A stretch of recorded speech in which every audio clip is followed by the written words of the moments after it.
Hello viewers, আসসালামু আলাইকুম। Welcome back to my channel. সবাই কেমন আছেন? আশা করি ভালো আছেন।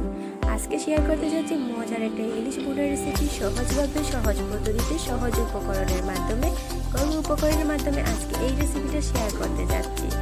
অনেক মজার ইলিশ ভুনার রেসিপি। এই রেসিপিটার জন্য প্রথমে আমি একটা আস্ত ইলিশকে, বড় সাইজের একটা ইলিশকে কিন্তু ধুয়ে ভালো করে পরিষ্কার করে রেখেছি। এখানে অনেক সুন্দর করে কেটে পিস করে কিন্তু খুব সুন্দর করে ক্লিন করে রেখেছি। তো এটাকে আমি ভালো করে 1 ঘন্টা ম্যারিনেট করে রাখবো। এর জন্য প্রথমে কিন্তু আমি হাফ চামচ লবণ দিয়ে দিয়েছি, হাফ চামচ ধনিয়া গুঁড়া দিয়ে দিচ্ছি এখানে আমি হাফ চামচ হলুদের গুঁড়া। তারপর আমি এখানে অ্যাড করব হাফ চামচ মরিচের গুঁড়া,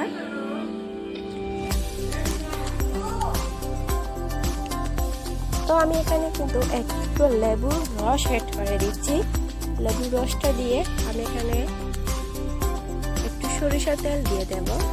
তো লেবুর রসটা দেবো এটা টেস্টের জন্য, আর এটা মাছটাকে অনেক সফট করে আর অনেক মজাদার বানিয়ে দেয় এই লেবুর রসটার জন্য। তো এখানে আমি দিচ্ছি পরিমাণ মতো সরিষা তেল দিয়ে ভালো করে এটাকে মাখিয়ে রাখতে হবে প্রায় 1 ঘন্টার মতো। নর্মালিভাবে নর্মাল ফ্রিজে বা এমনি রাখতে পারেন। আমি খুব ভালো করে এটাকে ম্যারিনেট করে নিচ্ছি। তো আমি এটা এখানে 1 ঘন্টা রেস্টে রেখে দেব। আমার খুব সুন্দর করে কিন্তু মাখানো হয়ে গেছে এই ইলিশ ম্যারিনেটটা। এখানে আমি 1 ঘন্টা রেস্টে রেখে দিচ্ছি এটাকে। আমি এখানে এই ইলিশ মাছটা রান্না করার জন্য একটা পেস্ট বানাবো। এর জন্য আমি এখানে একটা বাটি নিয়ে নিয়েছি আর নিয়ে নিয়েছি 1 চামচ লবণ, দিয়ে দেবো এখানে আমি 2 চামচ ধনিয়া গুঁড়া,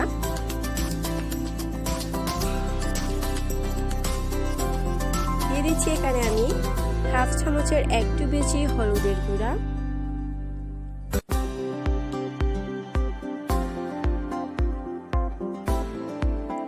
তারপর দিয়ে দিচ্ছি এখানে 2 চামচ মরিচের গুঁড়া,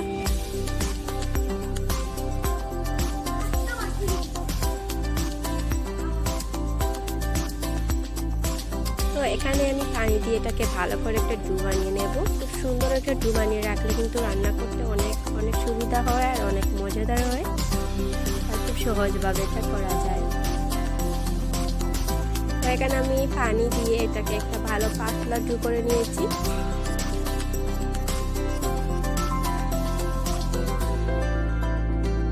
তো আমার এই ডুটা বানানো হয়ে গেছে আর আমার 1 ঘন্টাও হয়ে গেছে। তো আমি এখানে চলে যাচ্ছি রান্নার প্রসেসে। আর আমি একটা কড়াইতে কিন্তু তেল দিয়ে দিয়েছি পরিমাণ মতো, আর এখানে তেলটা গরম হয়ে এসেছে। তো আমি একটা বড় সাইজের 2টি পেঁয়াজ পেস্ট দিয়ে দিচ্ছি, 2টি পেঁয়াজ বাটা দিয়ে দিচ্ছি এখানে। আর এই পেঁয়াজ বাটাটাকে খুব ভালো করে ব্রাউন কালার করে ভেজে নিতে হবে এবার। তো আমি এখানে অল্প আছে এটাকে ব্রাউন কালার করে ভেজে নেব।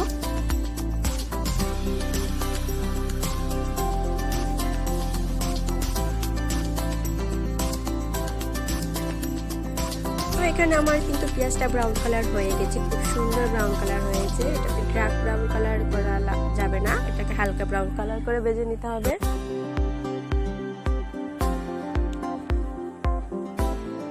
তো আমি এখানে যে পেস্টটা বানিয়ে রেখেছিলাম এই পেস্টটা এবার এই পেঁয়াজটাকে দিয়ে দেব, ব্রাউন কালার পেঁয়াজটাতে। তো দিয়ে আমি একটু কষাবো,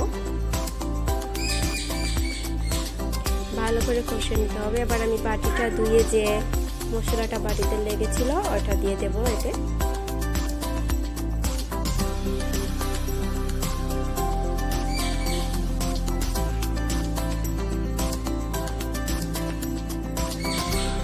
এবার আমি ভালো করে এটাকে কষাবো, 5 থেকে 6 মিনিট কষিয়ে নেব এই মশলাটাকে।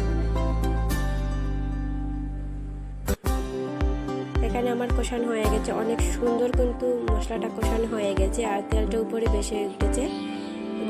এবার মাছগুলোকে খুব সুন্দর করে এই মশলাটার উপরে বসিয়ে দিতে হবে যাতে ভেঙে না যায়। খুবই অল্প আলতোভাবে এটাকে বসিয়ে দেবো এই মশলাটার উপরে।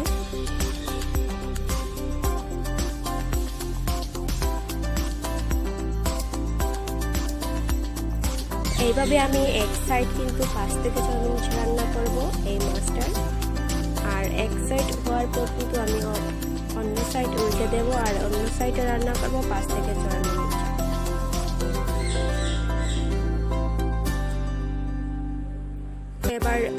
এটাকে অল্প আঁচে রান্না করতে হবে যাতে ভেঙে না যায়।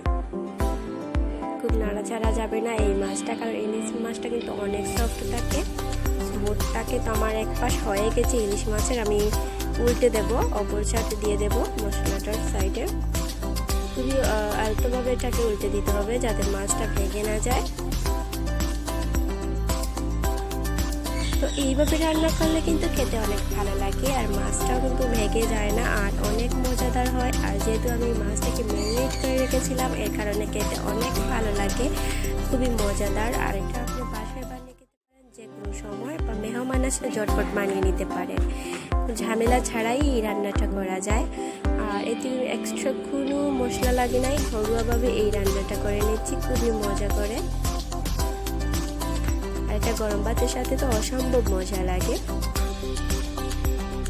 আমার কিন্তু মাছটা হয়ে গেছে, দেখেই বুঝতে পারছেন কতটা লোভনীয়, কতটা মজাদার। তো অবশ্যই আমার এই প্রসেসে রান্না করার বাসায় একবার, অনেক ভালো লাগবে। এইভাবে রান্না করলে কিন্তু খেতে অনেক ভালো লাগে, নিজেও খেতে ভালো লাগে, বা মেহমান আসলে ঝটপট রান্না করা যায়। এই প্রসেসে রান্না করে দেখবেন, ইনশাল্লাহ অনেক ভালো লাগবে। আর আমার ভিডিওটা যদি ভালো লেগে থাকে প্রথম থেকে শেষ পর্যন্ত দেখবেন, আর এই রান্নাটা এইভাবে রান্না করে দেখবেন, ইনশাল্লাহ অনেক ভালো লাগবে। আমি আজকে ভিডিও এখানেই শেষ করে নিচ্ছি। সবাই ভালো থাকবেন, সুস্থ থাকবেন, আল্লাহ হাফিজ।